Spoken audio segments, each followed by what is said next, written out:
Háblame sobre ti, un podcast donde distintos personajes nos comentan un poco sobre su filosofía y su estilo de vida, donde se expone para compartir experiencias que seguramente a ti y a mí nos han ocurrido.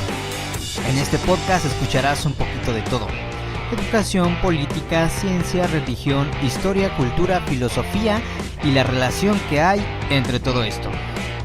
Soy José Uriel Sánchez y esto es Háblame sobre ti.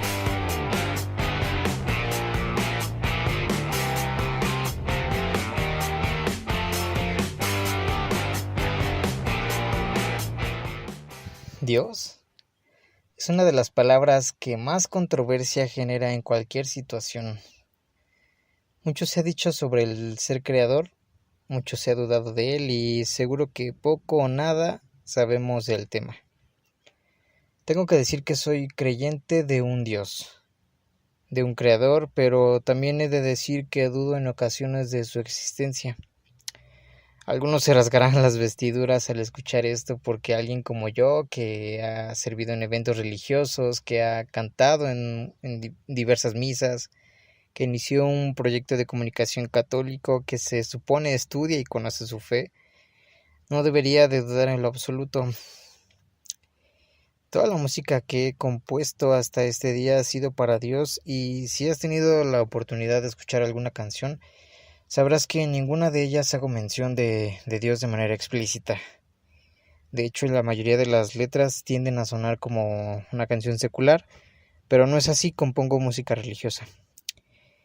Y a mi mente viene Tropiezo sobre el agua, una canción que compuse y que canté junto con mi hermana. Esa canción, la verdad es que habla sobre todas mis dudas, las dudas que tengo sobre Dios y sobre mi vida. En el coro hay una parte que dice: un mar de preguntas que inundaron mi jardín y se apagó mi luz, siembra de nuevo tu amor, pues te confieso que hoy mi vaga esperanza cesaba en la tormenta, ahogando con palabras las flores de confianza, y al sentir el fuerte viento tuve miedo de seguir, escuchaba muchas voces contradiciendo en mí. Suena bonita si la escuchas cantada con la voz de mi hermana, pero en el fondo es el clamor de un joven que duda porque su cerebro lo atormenta con sinfín de pensamientos. Pero pasemos a otro punto. Uno de los argumentos más utilizados por los que se hacen llamar ateos es cómo el conocimiento los ha llevado a dejar de creer, puesto que todo en la religión, cualquiera que sea, se muestra como fantasía. No es posible comprobar científicamente la existencia de Dios. Además, ¿quién va a creer en alguien que camina sobre el agua si eso lo hace Chris Angel todas las mañanas en la alberca de su casa? Pero el conocimiento no te lleva al ateísmo, no te acerca ni siquiera al agnosticismo. El conocimiento te abre las puertas a la filosofía de Dios. Si no, pregúntenle al sacerdote astrofísico Georges Lemaitre y su teoría del Big Bang, o al sacerdote agustino Gregor Mendel y sus tratados sobre genética que siguen vigentes en la actualidad. El mismo Vaticano tiene la Academia Pontificia de las Ciencias, en donde han acudido científicos de todas partes del mundo, ateos y creyentes, para hablar de la ciencia pura. Pero entonces, ¿qué te lleva a dudar de la existencia de Dios? Por otro lado, podríamos decir que son los actores principales de las religiones los que han sido exhibidos durante años como personas con privilegios en la sociedad, expuestos en los medios de comunicación como corruptos, hipócritas, pedófilos y muchas cosas más. Todos ellos han lastimado la fe de algunos. En el catolicismo se dice que la iglesia es cristocéntrica. La fe gira en torno a Cristo, pero es difícil seguirlo en una iglesia donde sus autoridades eclesiásticas se han prestado para cubrir con algunas congregaciones abusos a menores por parte de sus miembros. ¿Dios estaba presente cuando se cometieron todas estas faltas? Es cierto que no podemos generalizar, porque sería una ofensa para todas estas personas que todos los días se parten la espalda se entregan completamente a vivir una vida en comunión con sus creencias y buscando un bien para la humanidad. Bien lo decía San Juan Pablo II: la Iglesia indica por mandato del Redentor el camino para el bien espiritual y humano, camino de reconciliación y de penitencia, mediante la conversión personal y la solidaridad con el prójimo. ¿Qué es entonces lo que nos hace dudar sobre Dios? Los momentos de oscuridad, tal vez. Esos días grises en los que no vemos salir el sol, en los que pasamos por momentos difíciles, cuando fallece una persona cercana a nosotros, un familiar, cuando nos va mal económicamente, cuando sufrimos alguna tragedia, cuando no ocurre algo que anhelamos demasiado, o será el relativismo en el que estamos sumergidos como sociedad. Es extraño pensar que una de las mayores activistas de la Iglesia experimentara un profundo, doloroso y constante sentimiento de la separación de Dios. Incluso dijo sentirse rechazada por Él. Nos referimos a la Santa Madre Teresa de Calcuta, la mujer que dejó todo para servir a los más pobres, a los más necesitados, los olvidados por la sociedad. Ella llamó oscuridad a esta experiencia que comenzó con sus servicios y que se llevó hasta su muerte. En fin, si analizamos un poco más las cosas, podremos decir que todo lo que ocurre en nuestra vida es cosecha de lo que hemos sembrado.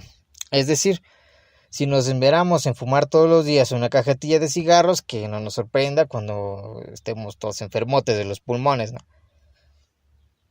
Así que vuelvo a preguntar, ¿qué nos hace dudar de Dios? ¿La historia? Cuando se habla de Dios y de su existencia, no podemos hacerlo desde la historia, ni siquiera desde la Biblia, porque no faltarán aquellos estúpidos que dicen, ay, sí, ¿cómo es posible que la tierra se creó en 6 días y el séptimo día Diosito descansó, ¿no? Y yo soy Harry Potter, ¿no? Díganles a todos estos. Ay, no, mejor no lo digo. Es que quería decir lectores de Paulo Coelho, pero no voy a herir sus sentimientos, bebés, pero mejor no lo digo. La Biblia no es un libro de historia. La Biblia no es un libro de historia. La Biblia es un libro religioso, pero les daré un dato curioso. Si ustedes algún día analizan la Biblia y la intentan relacionar con la ciencia, van a descubrir que en la escuela nos han mentido separando las teorías de la creación del universo. Según la teoría del Big Bang, todo comenzó con una explosión. El universo se encontraba comprimido en un espacio más pequeño que la cabeza de un alfiler. No había nada más. Y lo que dice el libro del Génesis es, la tierra vivía en una soledad caótica y las tinieblas cubrían el abismo.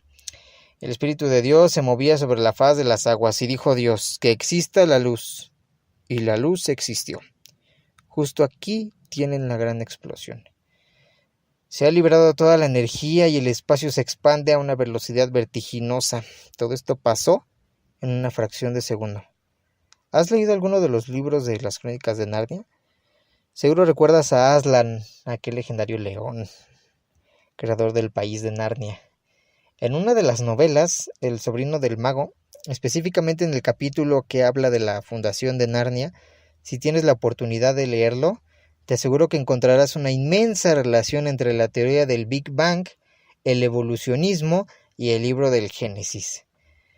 Pero bueno, para no hacerla tan largo, porque ya se está haciendo largo esto, capaz de que ya se durmieron. Tal vez dudar de la existencia de Dios surge cuando nos preguntamos, ¿dónde estaba Dios cuando mis papás se separaron y yo era apenas un niño? Cuando en casa no teníamos ni para comer huevito. Que a veces no hay para ni huevito.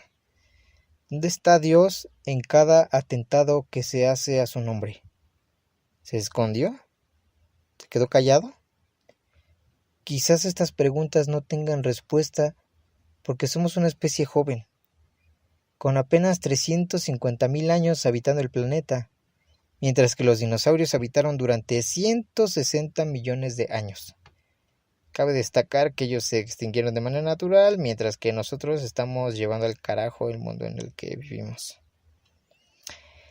¿Es posible entonces comprender el misterio de un Dios, de un ser superior a nosotros? ¿Quién sabe, total? ¿Quién soy yo para hacer todas estas preguntas? Al fin y al cabo no soy nada. Solo soy un joven en un universo, en una galaxia, en un sistema, en un planeta, en un país, en un estado, en un municipio, en una colonia, en una casa, con un pensamiento fruto de todas las conexiones neurales que nacieron de su pequeña cabeza. Pero, bueno, creas o no en un Dios, dudes o no de Él, recuerda que al final todos iremos al mismo lugar, al lugar que para acabarla de rematar, no sabemos nada de él. Además, una vez estaba leyendo un pequeño escrito de un sacerdote que decía que a veces queremos un Dios a nuestro modo, un Dios a nuestra manera, que buscamos que Él haga lo que nosotros queremos, prácticamente lo sometemos a lo que nuestros caprichos mandan. En fin, soy José Uriel Sánchez y esto es Háblame sobre ti.